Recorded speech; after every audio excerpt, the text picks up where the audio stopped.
وہ پبلک کیے جائیں گے. وہ کل پبلک ہو گئے. وہ وہی الفاظ ہیں جو کمیٹی نے یونینیمسلی حکومت کو ریکمینڈ کیے. اب اس میں کیا ہوا کیا نہیں ہوا, کس کی ذمہ داری زیادہ تھی کس کی کم تھی, یہ بحث تو ان اینڈنگ ہے. مگر حکومت کی اس سے زیادہ اور اس میں لارج ہارٹیڈنس, کمٹمنٹ اور ٹرانسپیرنسی کیا ہو سکتی ہے کہ ہم نے ایک اوپن اینڈڈ فل پاورڈ کمیٹی بنائی جس نے ایک ایک چیز, قوائف, شواہد, حقائق اس کمیٹی میں پیش کیے گئے. 7 مہینے اس کو لگے. اگر کسی لیول میں بھی حکومت نے انٹرونشن کی ہو کسی ایک شخص کے ساتھ, کسی حوالے سے بھی, ہمیں تو یہ بھی علم نہیں تھا کہ یہ رپورٹ آ کب رہی ہے, اس پہ کیوں نہیں فوکس کیا جاتا. جو غلط فہمی پیدا ہوئی جس دن پی ایم آفس سے ریفرنس آیا یا آرڈر آیا, وہ پروسیجرل تھی, سبسٹنس کی نہیں تھی. فوج یا فوجی قیادت بھی یہ چاہتی تھی کہ جو کنسنسس رپورٹ ہے ان کی ریکمنڈیشن ہو. میں اس سے پہلے پرائم منسٹر اعلان کر چکے تھے, ہدایت مجھے دے چکے تھے, میڈیا کے ذریعے وہ ہدایت پبلک ہو چکی تھی 3 دن پہلے. مجھے ہدایت یہ تھی کہ جو ریکمنڈیشنز اس کمیٹی کی ہیں ان کو منوان ان پہ عمل کیا جائے. اب میرا بطور وزیر داخلہ یہ کام نہیں ہے کہ میں جواب دوں کہ اس میں کون زیادہ ملوث تھا کون کم تھا, کس کی ذمہ داری تھی کسی کی نہیں تھی, کسی کو زیادہ سزا ہوئی کسی کو کم ہوئی. اور میں یہ بھی واضح کر دوں, اس پہ فوکس بڑے کم لوگوں کا, ہر کوئی سیاست کرتا ہے نا, بیان بازی کرتا ہے, جملہ بازی ہے کہ یہ انکوائری رپورٹ تھی, ایک انکوائری کمیٹی تھی. جو قوائف و شواہد تھے انہی کی بنیاد پر انہوں نے فیصلہ کرنا تھا اور انہوں نے فیصلہ کیا. اس پہ عمل آیا, اس پہ عمل ہوا, مکمل عمل ہوا. اور آج جو باقی 5 ہیں ان پہ بھی عمل ہو جائے گا انشاءاللہ. کچھ ہم نے خطوط لکھنے تھے وہ بھی ہو گیا ہے. یہ معاملہ اب ختم ہو چکا ہے اور اس پہ بیان بازی میرے لیے حیران کن ہی نہیں پریشان کن ہے کہ اور ایشوز ہیں یار, ان پہ بیان بازی کریں. جو کچھ آپ چاہتے تھے وہ حکومت نے کر گزری. Open commission, independent commission inquiry بنائی گئی جس میں تینوں انٹیلیجنس ایجنسیز کے سینئر نمائندے موجود تھے اور 7 مہینے کی تگ و دو کے بعد انہوں نے ایک فیصلہ کیا. So let it rest. کسی کو زیادہ سزا ہوئی کسی کو کم ہوئی, کسی کو سے ناانصافی ہوئی انصاف ہوا, نہ تو میں اس کا ذمہ دار ہوں اور نہ حکومت ذمہ دار ہے نہ کوئی اور ذمہ دار ہے. اس کی میرا خیال ہے کہ سارے بڑے سینئر لوگ تھے وہاں, ان کا ریکارڈ پبلک از وداؤٹ بلیمش, خواہ وہ سویلینز تھے خواہ وہ ملٹری سے تھے خواہ وہ انٹیلیجنس ایجنسی سے تھے. اب ہمیں آگے بڑھنا چاہیے. طرح طرح کی باتیں کی گئیں اور ٹوٹلی آؤٹ آف کانٹیکسٹ. اس تمام وقت میں کل D G I S P R نے کہا کہ ایک ماحول ایسے پیدا کیا گیا کہ فوج اور حکومت کوئی آمنے سامنے, ایسی کوئی صورتحال نہیں تھی. میں مشکور ہوں کہ آپ نے میرا نام لیا, اور لوگ بھی انوالو تھے. ملٹری لیڈرشپ سے ہماری انٹریکشن تھی, کوئی تلخی نہیں تھی, ایک دوسرے کوئی ناراضگی نہیں تھی. اور ایک میچور ڈیموکریٹک کنٹریز میں یہی ہونا چاہیے. بات چیت کا سلسلہ جاری رہا. میرا خیال ہے کہ there is something missing in the system. اگر کوئی غلطی ہو جائے, غلط فہمی ہو جائے, بلیٹنٹ قسم کا نقصان بھی ہو جائے تو اس کو مل بیٹھ کے حل نہ کیا جائے. تو یہ تلخی کہیں بھی نہیں تھی. اور جیسے میں نے کہا کہ اگر اختلاف رائے تھا, اور اختلاف رائے ہوتا ہے, اختلاف رائے سبسٹنس میں نہیں تھا, اختلاف رائے پروسیجرل تھا, اور وہ پروسیجرل کل دور ہو گیا ہے. میں روز اول سے کہتا رہا ہوں کہ منسٹری آف انٹیریئر, یہ میں نے نہیں کہا کہ رولز آف بزنس میں ہے کہ پی ایم آفس ان معاملات میں نہ نوٹیفیکیشن ان کے دائرے کار میں ہے نہ وہ جاری کرتا ہے. وہ ایک پی ایم آفس کا آرڈر تھا ٹو ویریس منسٹریز کہ عمل درآمد کے حوالے سے یہ اقدامات کیے جائیں. ہم نے اسی دن منسٹری آف انٹیریئر نے سفارشات کی روشنی میں ان تمام احکامات اور دوسروں پر بھی باقاعدہ نوٹیفیکیشن جاری کرنا تھا اور ساتھ ہی ایک پریس ریلیز کر دینی تھی. وہ نہیں ہو سکی رکاوٹ کی وجہ سے. آج کل ہو گئی ہے. So let the issue rest. یہاں تو ایسی باتیں ہوئیں کہ یہاں لڑائی ہو رہی ہے, وہاں لڑائی ہو رہی ہے. میں پاکستان آرڈننس فیکٹری گیا, ایک لوکل مسئلہ ہے وہاں. کچھ مسائل مجھے تو جا کے علم ہوئے, میں ویسے بھی اس پہ تبصرہ نہ کرتا اگر وہاں ان کی بہت تشہیر نہ ہو چکی ہوتی. میں نے وہاں ایک سٹیٹمنٹ دی, جن کے بارے میں سٹیٹمنٹ دی ان کو پہنچ گئی, مگر ایسے تبصرے ہوئے کہ میں نے انٹیلیجنس اور بڑے سمجھدار لوگ, ایک ریٹائرڈ جنرل صاحب ہیں, اور یہ بھی بڑی بدقسمتی ہے جہاں ایک طرف بڑے اچھے دونوں طرف سے سویلین بھی ہیں, مگر چند مخصوص حضرات ریٹائرڈ سروس مین میں ایسے بھی ہیں جو تاثر دیتے ہیں کہ وہ ملٹری سپوکس مین ہیں. انہوں نے تو بڑے عجیب کلمات کہے. اب کوئی ایک عام آدمی کہہ دے تو بندے کو سمجھ آتی ہے یا بندہ نظر انداز کر سکتا ہے, مگر ایک سینئر افسر جو جنرل بھی رہا ہو وہ اس قسم کے کلمات کہے تو افسوس ہوتا ہے. تو ان سارے لوگوں نے مل کر ایک جو یہ کیفیت پیدا کی, یہ پاکستان کے لیے درست نہیں ہے. انٹیلیجنس ایجنسیز نے مجھے پی او ایف جانے کو کیوں روکنا تھا؟ میری روزمرہ کے حساب سے تمام انٹیلیجنس ایجنسی سے کئی دفعہ بات ہوتی ہے at the senior most level. Intelligence agencies کو مجھے وہاں جانے میں انہوں نے کیا رکاوٹ؟ اگر کوئی ایسا مسئلہ تو وہ مجھ سے بات کر سکتے تھے. جن کا حوالہ دے کے ان کو بھی میرا پیغام پہنچ گیا, وہ لوکل مسئلہ تھا, مگر یہاں طرح کی کہانیاں بنائی گئیں اور 2+2 کو 5 بنا, 6 بنا دیا گیا. تو میری آخر میں صرف آپ سب سے یہ ریکویسٹ ہے کہ آج کل جو چیلنجز پاکستان کو درپیش ہیں, ہمارے دشمن یہ چاہتے ہیں کہ پاکستان میں سول ملٹری کنفرنٹیشن ہو, تماشا لگے. یہ ہمارے دشمنوں کا ایجنڈا ہے. جتنی سول ملٹری ہمانگی, ہارمنی اور کوآرڈینیشن کی آج ضرورت ہے, شاید پہلے کبھی نہیں تھی, اور وہ ہے. اس میں رخنہ ڈالنے سے, اس میں شگاف ڈالنے سے, اس کو غلط طریقے سے پیش کرنے سے یہ پاکستان کی خدمت نہیں ہو رہی. دنیا میں ایسا نہیں ہوتا.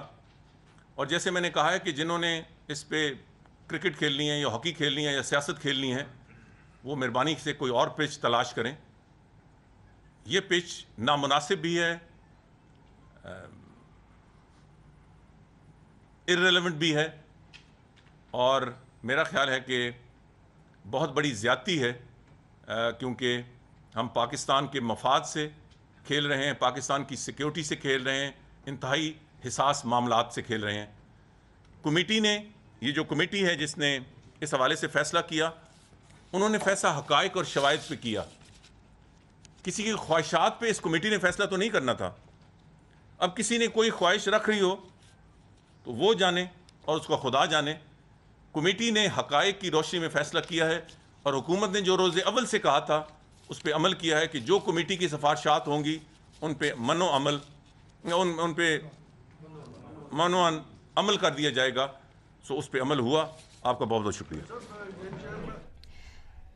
وزیر داخلہ چودھری نثار علی خان میڈیا نمائندوں سے گفتگو کر رہے تھے. ان سے ڈان لیک سے متعلق جب سوال کیا گیا تو انہوں نے کہا کہ یہ اتنا بڑا مسئلہ نہیں تھا جتنا اس کو بنا دیا گیا. اگر حکومت کو کچھ چھپانا ہوتا تو پہلے کمیٹی اور پھر کمیشن نہ بنتا. انہوں نے کہا کہ سول ملٹری تعلقات ایک سینسٹیو ایشو ہے, اس پر سیاست نہیں ہونی چاہیے, اس پر تماشا نہیں لگانا چاہیے اور اس پر ڈرامہ نہیں کرنا چاہیے. ڈان لیکس کی رپورٹ پر مکمل اتفاق تھا. انہوں نے کہا کہ کل وزارت داخلہ کی جانب سے جاری نوٹیفیکیشن میں تمام سفارشات ہو بہو گفتگو موجود ہیں. یہ معاملہ اب ختم ہو چکا ہے اور اس پر بیان بازی میرے لیے پریشان کن اور حیران کن ہے. چودھری نثار علی خان نے یہ بھی کہا کہ ڈان لیکس میں اگر کسی کو بچانا یا چھپانا ہوتا تو 2 کمیٹیز نہ بنتی.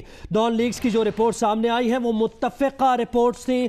رپورٹس کے اعلان کے وقت سامنے آنے والے مسائل پروسیجرل تھے. یہ چودھری نثار علی خان نے کہا. وزیر اعظم کے دفتر سے جاری آرڈر کی تشہیر سے مسائل ہوئے. وزارت داخلہ نے ہو بو وہی نوٹیفیکیشن جاری کیا جو کمیٹی کی متفقہ رپورٹ تھی.